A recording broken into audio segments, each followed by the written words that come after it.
Art of education में आपका स्वागत है। क्वेश्चन 1। U23 एशियाई कुश्ती चैंपियनशिप में भारतीय पहलवानों ने स्वर्ण, रजत और कांस्य पदक सहित कुल कितने पदक जीते?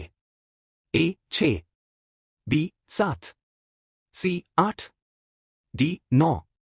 Answer C 8। क्वेश्चन 2। किस कंपनी ने 2026 में उपग्रह प्रक्षेपण के लिए न्यू स्पेस इंडिया के साथ समझौता किया है?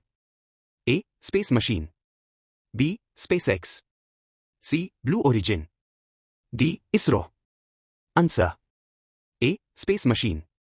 3 आंध्र प्रदेश के प्रकाशम में कौन सी महत्वपूर्ण खोज की गई जो दक्षिणी भारत में शुतुरमुर्गों की मौजूदगी की पुष्टि करती है?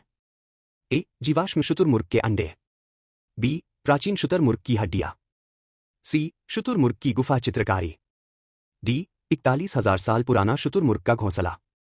आंसर D 41,000 साल पुराना शुतुरमुर्ग का घोंसला। 4 भारत में उन्नत UAV परीक्षण सुविधाएं कहां बनाई जा रही हैं? A Bengaluru, B Chennai, C Hyderabad, D Mumbai. Answer B Chennai. Question 5। जुलाई 2024 में हैदराबाद के बेगमपेट में हथियार प्रणाली स्कूल का उद्घाटन किसने किया? A Manoj Pandey, B Vivek Ram Chaudhary, C Anil Chauhan, D RKS Bhadauria. Answer B Vivek Ram Chaudhary. 6 Bharat और मंगोलिया के बीच संयुक्त सैन्य अभ्यास नोमैडिक एलिफेंट का 16वां संस्करण कहां आयोजित हुआ? A Ladakh, B Rajasthan, C Sikkim, D Meghalaya. Answer D Meghalaya. 7 हाल ही में नीदरलैंड के नए प्रधानमंत्री के रूप में किसने शपथ ली है? A Dick Schoof, B Mark Rutte, C गीट Wilders, D Sigrid Kaag. Answer A Dick Schoof. 8 केंद्रीय मंत्री जी किसान रेड्डी द्वारा लॉन्च किए गए निर्माण पोर्टल का उद्देश्य क्या है? A UPSC उम्मीदवारों को परीक्षा की तैयारी में सहायता करना, B किसानों को वित्तीय सहायता प्रदान करना, C ग्रामीण विकास पहलों को बढ़ावा देना, D कौशल विकास प्रशिक्षण की सुविधा प्रदान करना। आंसर A UPSC उम्मीदवारों को परीक्षा की तैयारी में सहायता करना। 9 भारतीय स्टेट बैंक SBI ने MSME को त्वरित ऋण की सुविधा प्रदान करने के लिए कौन सी पहल की है? A digital Bharat MSME, B MSME सहज, C MSME त्वरित ऋण, D डिजिटल ऋण एक्सप्रेस। आंसर B MSME सहज। 10 म्यांमार के साथ व्यापार को सुविधाजनक बनाने के लिए भारत ने किस तंत्र का विस्तार किया है? A रुपयांगुल ट्रम तंत्र, B रुपया तंत्र, C रुपया क्यात तंत्र, D रुपया रिंगिट तंत्र। आंसर C रुपया क्यात तंत्र। Today in history.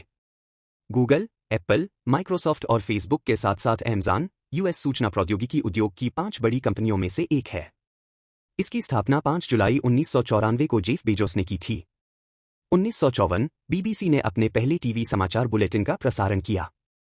1962 अल्जीरिया 132 साल के फ्रांसीसी शासन से आज़ाद हुआ। 1968 भारत की पहली पनडुब्बी सोवियत रूस से पहुंची। 1975 अमेरिकी टेनिस खिलाड़ी आर्थर एश विंबलडन एकल प्रतियोगिता जीतने वाले पहले अश्वेत बने। 1981 राजन महादेवन ने गणित के पाई के 31,811 अंका की गणना कर विश्व रिकॉर्ड बनाया। 2004 ग्रीस ने यूरो कप 2004 फुटबॉल प्रतियोगिता जीतकर इतिहास बनाया।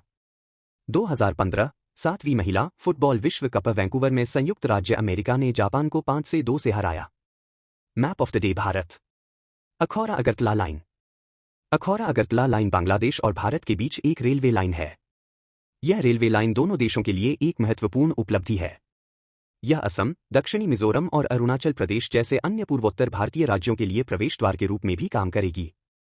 दोनों देशों की सरकारों ने भारत के पूर्वोत्तर राज्य त्रिपुरा में अगरतला रेलवे स्टेशन और बांग्लादेश में अखौरा जंक्शन रेलवे स्टेशन को जोड़ने के लिए 21 मई 2013 को एक समझौता ज्ञापन पर हस्ताक्षर किए। रेलवे लाइन की कुल लंबाई 15.054 किलोमीटर होने की योजना है, जिसमें से केवल 5 किलोमीटर भारत की तरफ और बाकी बांग्लादेश की तरफ है। रेलवे का निर्माण 29 जुलाई 2018 को शुरू हुआ था। कोविड-19 महामारी के कारण इसके निर्माण की अवधि को बाद में मई 2021 तक के लिए टाल दिया गया था। सितंबर 2023 में एक ट्रायल रन पूरा हुआ।